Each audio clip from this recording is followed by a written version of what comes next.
Salut les geeks, j'espère que vous allez bien. Alors aujourd'hui on se retrouve pour une nouvelle vidéo où on va parler Linux. Je vous en ai parlé sur la chaîne. On va voir un petit peu les nouveautés qui ont été apportées à Fedora 39 puisque oui, ça fait maintenant une bonne semaine que Fedora 39 est sorti et du coup c'est une bonne occasion pour faire un petit peu le point sur les nouveautés que propose cette distribution. Alors pour ceux qui connaissent pas trop Fedora, c'est une distribution qui est idéale pour débuter sous Linux puisqu'elle est très facile à utiliser. Vous pourrez faire des opérations je dirais importantes comme faire des mises à jour ou autres très facilement sans avoir besoin de taper de lignes de commande ou de faire des modifications assez poussées. Et c'est également une distribution qui est quand même assez stuffée en termes de paquets, en termes de possibilités. Donc elle conviendra aussi bien aux débutants qu'aux personnes qui veulent aller un petit peu plus loin sur Linux. Alors au niveau de cette nouvelle version, vous avez un gros changement au niveau de l'interface bureautique puisqu'on est passé sur GNOME 45 au même titre que Ubuntu 23.10 qui a également sauté le pas, donc ça va être l'une des principales nouveautés de cette distribution, mais on en parlera un petit peu plus tard dans la vidéo. Alors dans cette vidéo bien sûr on va parler des nouveautés qui ont été implémentées dans Fedora 39, mais pas seulement, puisque j'ai voulu aller un petit peu plus loin et je vous propose également un mini tuto pour vous montrer comment installer Fedora 39 pour ceux qui voudraient se lancer dans l'aventure et également pour ceux qui sont déjà sous Fedora mais avec une version un petit peu plus ancienne. Je vous ai montré pas à pas comment faire la migration par exemple de Fedora 37 dans mon cas vers Fedora 39, comme ça pourrait également vous rassurer et voir un petit peu comment ça se passe. Alors pour ceux qui sont nouveaux et qui débarquent sur cette chaîne ou sur cette vidéo un petit peu par hasard, n'hésitez pas à voir un petit peu les autres types de vidéos que je propose. Sur cette chaîne je parle quand même assez souvent de distribution Linux parce que je suis énormément passionné par ce système d'exploitation, mais j'aime également tous les autres systèmes d'exploitation, donc on pourra parler également de Windows, on pourra également parler de macOS et bien sûr ça ne se limite pas seulement au système d'exploitation puisqu'ici on va traiter un peu des sujets variés, on va parler développement, on va parler également test produits, jeux vidéo, cinéma, bref c'est une chaîne un petit peu qui englobe tout l'univers des geeks et je suis très content puisque la communauté petit à petit grossit, on approche vraiment dangereusement des 4000 et c'est assez impressionnant parce que je m'attendais pas du tout à avoir un tel retour de votre part, donc un grand merci à toutes les personnes qui me suivent et également merci à vous qui regardez la vidéo et qui peut-être vous abonnerez à la chaîne. Au passage, pour ceux qui ne sont pas au courant, j'ai également un site internet qui s'appelle larevuegeek.com qui est associé à la chaîne où vous trouverez du contenu exclusif, notamment des articles, il y a également des trucs et astuces, il y a même des bons plans pour ceux qui veulent acheter des trucs un petit peu pas chers en promo et vous trouverez également l'intégralité des vidéos de la chaîne. Allez, trêve de blabla, on va partir sur le site officiel de Fedora pour aller récupérer notre petit ISO d'installation. Let's go!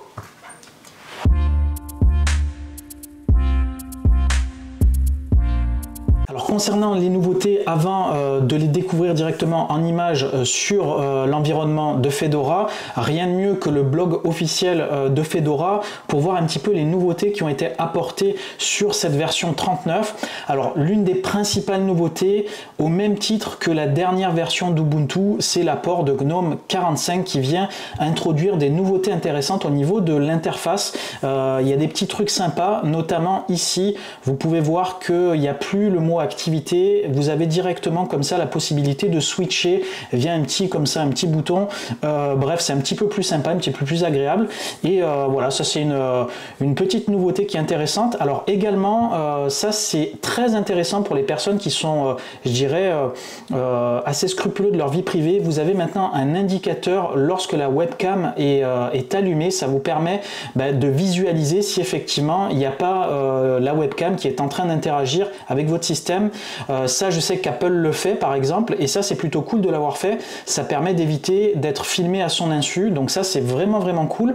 Également donc vous avez des améliorations au niveau de tout ce qui va être rétroéclairage par exemple de clavier, vous allez pouvoir le gérer directement côté matériel via ici le petit sélecteur. Alors sur la machine virtuelle j'avais fait des essais sur Ubuntu, c'était pas disponible parce que vu que j'étais sur une machine virtuelle il ne détectait pas le clavier rétroéclairé, mais ça devrait fonctionner correctement par exemple sur un ordinateur portable ou sur un PC directement avec je dirais le système directement installé. pas en machine virtuelle. Ensuite, une des autres grosses nouveautés, c'est côté applicatif, puisque l'arrivée de GNOME 45 permet également la mise à jour de toutes les applications qui sont associées à GNOME. Vous allez également avoir pas mal d'applications qui ont été mises à jour, notamment LibreOffice par exemple, qui possède une version plus récente. Donc vous pourrez bénéficier du coup de toutes ces nouveautés-là.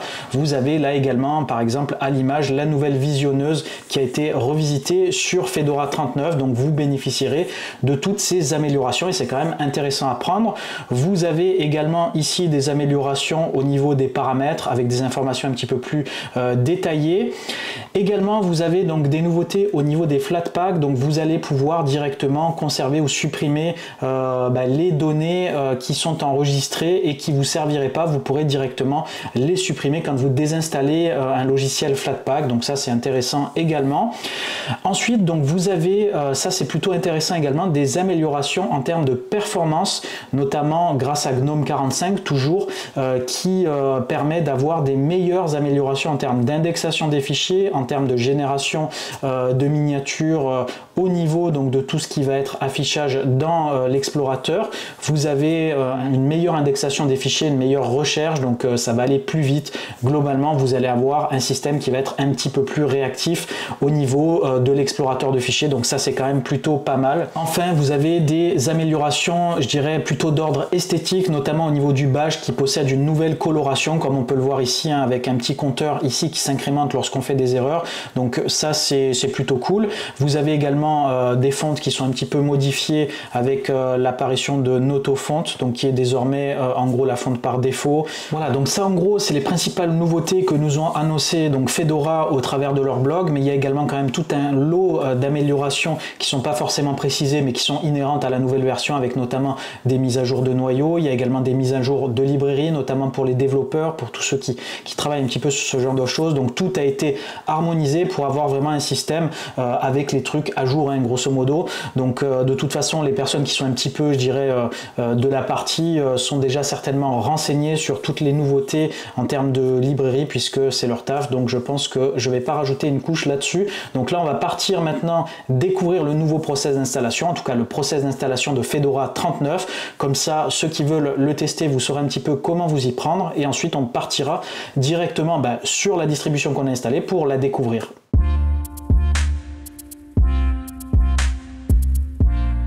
Voilà, donc on se retrouve sur le site officiel de Fedora, donc je vous mettrai le lien en description pour ceux qui veulent pas se prendre la tête, comme ça vous aurez directement l'URL disponible. Alors on voit tout de suite que sur le site officiel, ils ont mis en avant la dernière version qui est sortie, donc Fedora 39.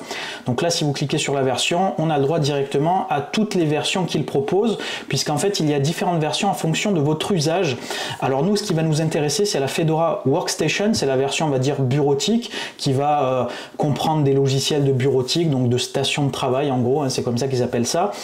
Mais vous avez également un Fedora Server pour ceux qui font un petit peu plus de l'hébergement web par exemple. Il y a également un Fedora Cloud pour tout ce qui est virtualisation, IoT également pour tout ce qui est donc Internet des objets. Bref, il y a tout un tas de versions disponibles. Donc pour ceux qui veulent en savoir plus, on va faire un petit point vite fait au niveau de la distribution par rapport à la fiche du site officiel. Pour ceux qui connaissent, bien sûr, vous pourrez directement passer à la suite. Alors là, en gros, voilà un petit peu ce que propose Fedora. Donc un système quand même qui est fiable, qui est esthétique, en gros qui est gratuit, qui est sécure. Bref, l'idée ici, c'est de vous proposer une alternative intéressante sur, on va dire, une matrice de Red Hat, mais en version, je dirais, grand public. Donc là, ici, vous avez donc tout un tas de fonctionnalités avec un store, avec une distribution qui est multilangue, avec bien sûr tous les, je dirais, les options esthétiques qu'on a aujourd'hui l'habitude, donc mode clair, mode sombre, etc. La possibilité d'intégrer des comptes Microsoft, Google, etc. Donc tout ce qui va être les comptes un petit peu en ligne. Vous avez également donc un système de cartes, donc avec notamment OpenStreetMap qui permet d'avoir accès à une alternative à Google Maps. Vous avez tout un tas d'outils pour les professionnels ou les développeurs. Bref, c'est une distribution qui est assez complète.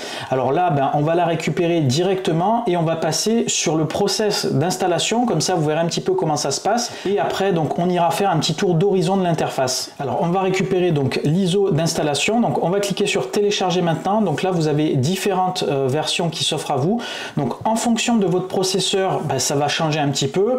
Généralement, on est sur ce type de processeur, donc Intel AMD en 64 bits. Si jamais vous avez un appareil sous processeur ARM, donc je ne peux pas répondre pour vous, mais a priori, vous devriez le savoir. Donc là, ici, il suffit de récupérer cette version-là et de faire ici télécharger. Je vais laisser donc le téléchargement se faire et on se reprend directement pour l'installation.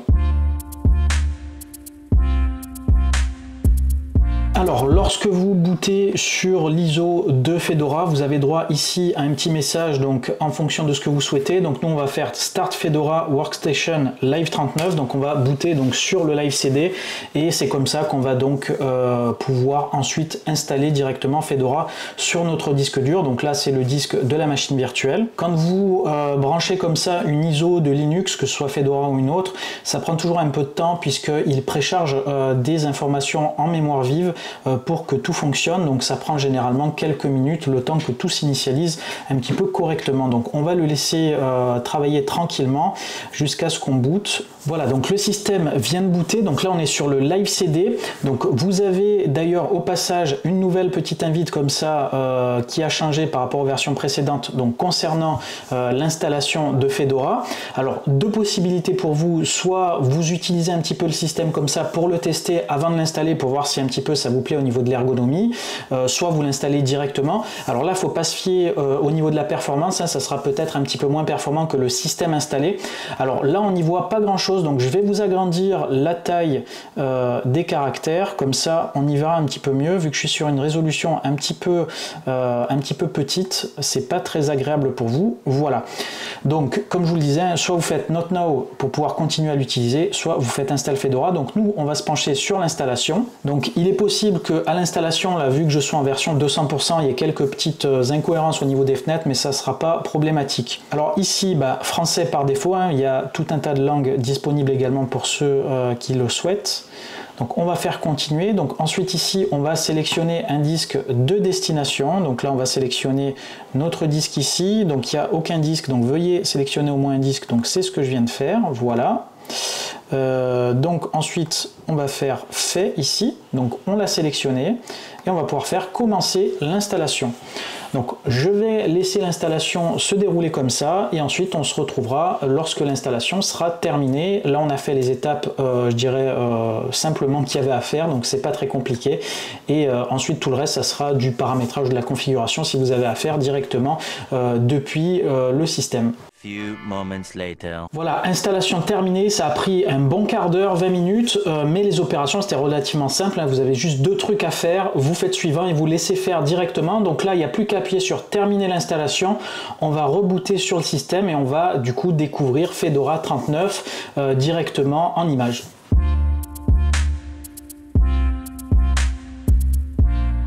Nous voici donc sur le premier démarrage de Fedora. Donc c'est là-dessus qu'on va configurer notre compte utilisateur, puisqu'on ne l'a pas fait lors de l'installation. C'est pour ça que c'était relativement rapide. C'est une petite particularité de Fedora par rapport à Ubuntu par exemple, où vous faites ça lors de l'installation. Donc là on le fait après. Donc là on va s'en occuper tout de suite. Donc vous faites démarrer la configuration. Donc là vous pouvez activer ou non l'envoi de rapport automatique en cas de problème. Donc moi je vais le décocher, et le service de géolocalisation également. Vous pouvez le laisser activer si vous le souhaitez. Donc là ici, moi je vais activer les logiciels tiers, comme ça permettra d'installer des logiciels supplémentaires qui ne sont pas forcément développés par les équipes de Fedora ou autres. Donc on va faire passer ici, donc nom complet, je vais l'appeler la revue geek comme d'habitude. Donc suivant, un mot de passe, donc hop, suivant.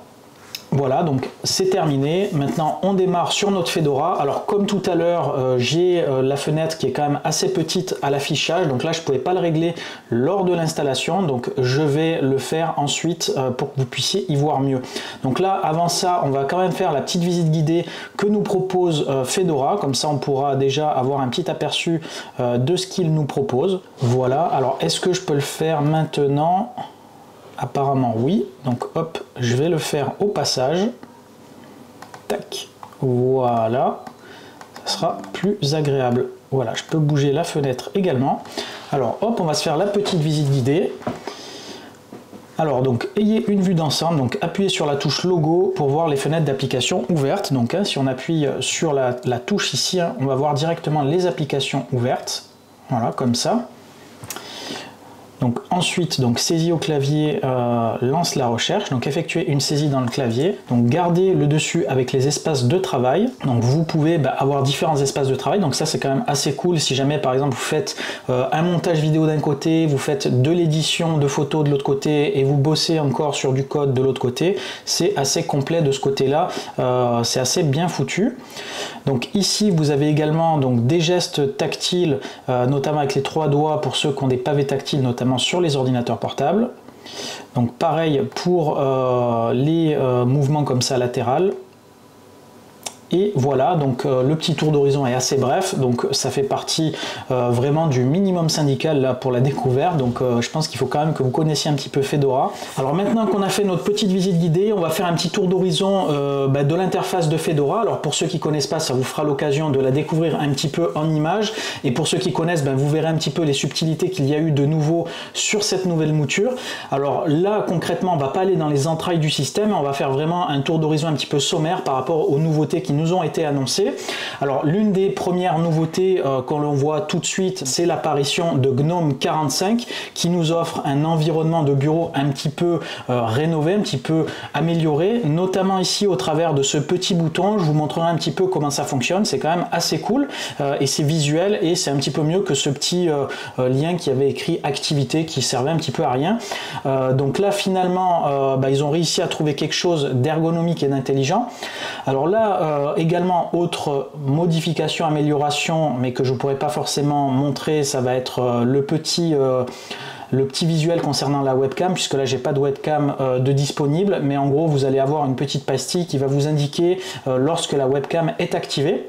Alors ensuite ici, alors pareil, parce que je suis sur une machine virtuelle, j'ai pas forcément la détection de mon clavier avec sa marque, mais ici vous allez avoir la gestion du rétroéclairage côté matériel, donc il va directement pouvoir gérer la puissance du rétroéclairage. Alors ça peut être très intéressant pour gagner en autonomie, notamment sur les ordinateurs portables, puisque ça bouffe quand même un petit peu de batterie et vous allez pouvoir le régler comme ça en fonction de votre usage. Donc ça c'est quand même plutôt bien d'avoir géré ça. Alors au niveau des améliorations générales, donc c'est des améliorations applicatives qui sont liées au fait que vous passez sur GNOME 45, donc il y a tout un tas d'applications qui ont été du coup mises à jour également, donc quasiment toute la suite logicielle est je dirais dépoussiérée par rapport à la version précédente. Vous avez également les suites bureautiques LibreOffice qui ont été mises à jour. Donc par exemple, vous avez LibreOffice Writer qui est l'équivalent donc de Word tout simplement sur Linux, qui est très bien d'ailleurs et qui vous permettra totalement de vous passer de Word, qui a été mis à jour avec la version 7.6. Donc là ici, si on fait à propos de LibreOffice, on est sur la version 7.6, donc c'est une version qui est assez récente au niveau de cette suite bureautique. Donc pareil pour la version de Excel, qui est Calc en fait, pour ceux qui ne connaissent pas. Voilà ce que vous aurez comme logiciel de tableur sur Fedora, donc c'est quand même plutôt intéressant. Ensuite, vous avez des améliorations qui ont eu lieu au niveau du cœur du système de fichiers, c'est-à-dire que vous avez une meilleure indexation, des meilleures performances au niveau de l'explorateur. Alors ça on va pas forcément pouvoir le tester là comme ça de manière concrète, mais ici vous aurez en gros des améliorations là-dessus. Donc pour ceux qui sont déjà sur Fedora, n'hésitez pas à me faire part en commentaire si vous avez vous constaté des améliorations à ce niveau-là. Apparemment recherche plus rapide, les résultats sont peut-être mieux indexés, donc vous avez des améliorations de ce côté-là. Alors je vous ai dit qu'on allait parler de ce petit bouton là, en fait c'est tout simplement un bouton qui vous permet de changer comme ça d'espace de travail et d'avoir une aide visuelle ici directement. Donc en gros, vous allez pouvoir directement, vous cliquez là et avec la roulette de la souris, vous passez par exemple directement sur votre autre espace de travail. Alors ça peut être très intéressant pour ceux qui veulent par exemple, on va dire par exemple sur cet espace de travail là, naviguer sur internet et par exemple sur un autre onglet faire par exemple un monitoring du système. Donc ça, on va par exemple retourner là, on va prendre la fenêtre, on va la basculer ici, hop, voilà, et on peut directement switcher comme ça d'environnement, et ça c'est très agréable à utiliser. Ça ressemble quand même pas mal à ce que fait macOS concrètement. Windows aussi le fait, mais c'est vrai que c'est moins bien intégré au système, je trouve. Là, je trouve que c'est super bien foutu. Donc ceux qui connaissent pas forcément Linux, ça pourrait vous faire vraiment aimer ce système, parce que je trouve que ce système il vous fait gagner tout simplement en productivité, en ergonomie. C'est plus agréable à utiliser, et moi qui utilise habituellement deux écrans, c'est vrai que ça permet aussi peut-être de se passer parfois de deux écrans, puisque là vous avez en gros des écrans virtuels quelque part, donc ça c'est plutôt pas mal. Donc ensuite vous avez ce qui avait été noté, des améliorations au niveau du shell ici, du bash, hop. Donc notamment ici vous avez des couleurs qui ont été un petit peu revisitées. Donc là par exemple on tape une commande qui n'existe pas, vous allez avoir ici, vous voyez, hop, un petit ici, une petite info qui va transparaître. Donc ça c'est voilà, c'est des choses un petit peu nouvelles qui permettent d'avoir un meilleur je dirais visuel lorsque vous utilisez la commande. C'est vrai que sur Linux on a beaucoup besoin de travailler les commandes sur le terminal, donc c'est vrai que c'est bien d'avoir des améliorations aussi de ce côté là. Alors tout à l'heure j'ai mis le moniteur système, donc on va jeter un œil d'ailleurs sur le moniteur système pour voir un petit peu quelles sont les consommations au niveau des process. Ça vous permettra, pour ceux qui suivent un petit peu les ressources, de voir un petit peu si votre ordinateur va plus ou moins bien encaisser les nouveautés. Donc là ici on peut voir que GNOME Shell c'est celui qui bouffe le plus de CPU ici, on a 10-20% de CPU d'utilisé, donc c'est pas forcément très cool ça, puisque ça veut dire que vous allez déjà avoir de base quand même une consommation ici qui va être peut-être potentiellement impactante sur votre système. Donc à voir si c'est lié à certains trucs spécifiques, ça je sais pas, je saurais pas vous dire. Donc sinon en termes de mémoire on est sur une utilisation de 2,3 Go sur un système en gros à peu près vierge. Donc voilà, 30% de mémoire utilisée sur 8 Go, c'est pas neutre non plus, mais vous pourrez quand même l'utiliser sur un système qui n'a pas forcément énormément de mémoire. C'est quand même relativement correct, on va dire. Au niveau de la place que prend le système, ça prend environ 4 Go, donc là c'est quand même assez light. Alors faut savoir que Fedora c'est pas un système qui est très je dirais stuffé en termes d'applications. Vous pourrez les installer ultérieurement, mais globalement vous avez le strict minimum. Il y a des distributions qui possèdent plus d'applicatifs. Là on est vraiment sur quelque chose, on va dire de neutre en termes de suite logicielle, et ensuite ça sera à vous directement de récupérer les potentiels logiciels que vous voudriez installer de manière supplémentaire. Donc ça c'est en gros le gestionnaire de paquets, où vous allez pouvoir récupérer ici tout un tas de programmes. Donc là ici vous avez tous les paquets qui sont installés. Donc il n'y a pas énormément de choses, c'est quand même assez basique. Et ensuite vous avez ici le gestionnaire de mise à jour, vous allez pouvoir donc directement mettre à jour votre système en un clic comme ça, sans vous prendre la tête. Alors côté fond d'écran, petite déception, il n'y a pas de grosses nouveautés, mis à part ce fond d'écran là derrière qui est plutôt pas mal. Il n'y a pas grand chose de nouveau finalement. Alors celui-là il gère le mode clair, mode sombre, donc c'est assez sympa, vous aurez une transition plutôt cool. Et après on a le droit au fond d'écran habituel, il y en a même qui ont disparu, donc c'est un petit peu dommage. Moi qui aime bien les fonds d'écran et découvrir des nouveaux visuels, là il n'y en aura pas forcément qui seront intéressants. Il faudra sinon ajouter votre fond d'écran personnel que vous pourrez récupérer sur internet par exemple. Donc cette distribution elle est clairement adaptée pour les débutants, donc vous ne serez pas du tout dépaysé. Alors pour ceux justement qui débutent et qui savent pas trop comment mettre à jour, c'est très facile à le faire. Je vais vous montrer sur cette suivante étape, sur cette dernière étape, comment faire votre mise à jour. Ça prend 2 secondes au niveau je dirais de la manipulation, et après il faut laisser le temps d'installation et ça fonctionne plutôt bien. J'ai pas eu de problème particulier lors de la mise à jour. Généralement, Fedora sont assez stables de ce côté-là, puisque tout est vraiment prévu pour que ce soit simple. Il y a plus de galères généralement sur Ubuntu que sur Fedora, de ce qui me semble en tout cas. Donc on va partir sur la dernière étape, comment mettre à jour Fedora 37 par exemple, puisque c'est mon cas, vers Fedora 39.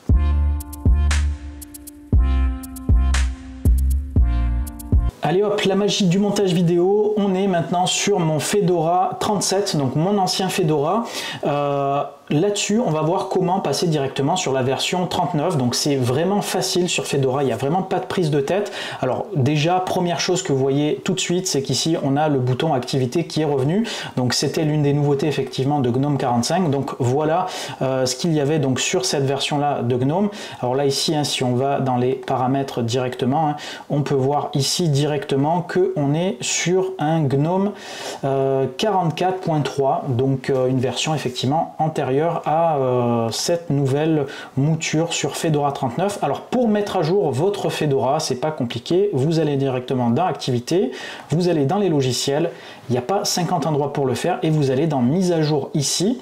Là ici, si jamais vous n'avez pas encore la version qui a été détectée, il suffit de faire une recherche ici, ça prend quelques temps, et après il va récupérer directement la nouvelle version. Donc avant de passer directement sur Fedora Linux 39, je vous conseille d'abord de mettre à jour votre système. Donc c'est ce qu'on va faire là tout de suite.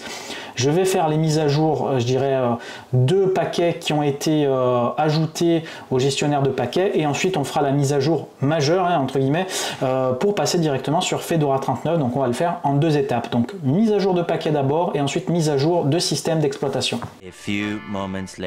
Mise à jour de paquets terminée, on se fait un petit redémarrage, et ensuite on passe à la mise à jour de la distribution. Voilà, donc mise à jour de paquet terminée. Je m'attendais à ce que ce soit plus rapide, mais ça a mis à peu près une bonne vingtaine de minutes. Donc bref, me revoilà devant donc la mise à jour de la distribution. Donc là, il suffit de faire télécharger. Donc vous laissez télécharger, il va vous demander de redémarrer, ensuite il va faire le process d'installation comme un petit peu sur les paquets précédemment, c'est-à-dire lors du reboot vous allez avoir l'installation des paquets, et ensuite donc vous aurez le système d'installer. Donc je vais laisser tourner l'installateur comme ça directement, et on se retrouve une fois que le système sera installé pour se retrouver sous Fedora 39. Ça a fini de télécharger, il ne reste plus maintenant donc qu'à redémarrer et à laisser le système se mettre à jour, et ensuite ce sera terminé. Voilà, donc système mise à jour. Donc on se retrouve tout de suite sur GNOME 45, on le voit tout de suite avec le petit icône ici qui se trouve sur la partie gauche, activité à dégager, et place à ce bouton. Et si on va directement vérifier dans les paramètres, on va tout de suite confirmer qu'on est bien sur une version de Fedora 39 ici, et on se retrouve avec ici GNOME 45. Donc ça, c'est également cette petite partie a été modifiée par rapport à la version précédente. On voyait moins d'informations, là on a plus de détails avec la version du système, etc. Donc mission accomplie, j'ai pas eu de difficultés particulières, juste que c'est un petit peu long à se mettre à jour en termes de, je dirais en termes d'installation, mais tout se fait tout seul, donc vous pouvez partir et revenir et ça se fera correctement. Donc je pense qu'on a fait le tour, donc on va partir sur la conclusion maintenant. Et voilà, je pense qu'on a fait un tour complet de la version 39 de Fedora. Alors si cette vidéo elle vous a plu, n'hésitez pas à mettre un max de likes, ça me permettra de me focaliser sur ce type de contenu. Faut savoir que j'ai quand même pas mal de contenu en préparation, j'ai vraiment une très longue liste, et du coup je me focaliserai sur ce que vous préférez en premier. Dans tous les cas, si vous avez une question, si vous avez une idée ou quoi que ce soit, n'hésitez pas à la poster en commentaire, je réponds systématiquement à tout le monde, et si jamais il y a des réponses que j'arrive pas à trouver, peut-être que des personnes de la communauté, puisqu'on est bientôt 4000, pourra peut-être vous aider, ou tout simplement parfois je fais des recherches directement pour essayer de vous aider au maximum. Alors n'oubliez pas, si jamais vous êtes nouveau sur la chaîne, n'hésitez pas à vous abonner, parce que je vais vous proposer encore plein de vidéos plutôt cool, et je suis sûr qu'il y en aura certaines qui devraient vous plaire. Donc il suffit de vous abonner, et ça soutient également mon travail et la chaîne. Avant de vous laisser, pour ceux qui ne sont pas au courant, vous pouvez également me suivre sur d'autres réseaux, notamment sur X, donc anciennement Twitter, sur Blue Sky, également sur Instagram. Je suis également présent sur TikTok sous un autre format vidéo que vous pouvez également retrouver en short sur YouTube pour ceux qui sont abonnés à la chaîne. Bref, voilà, je pense avoir fait un tour complet. Donc moi j'ai du boulot qui m'attend, donc je vous dis à très bientôt, portez-vous bien, ciao les geeks.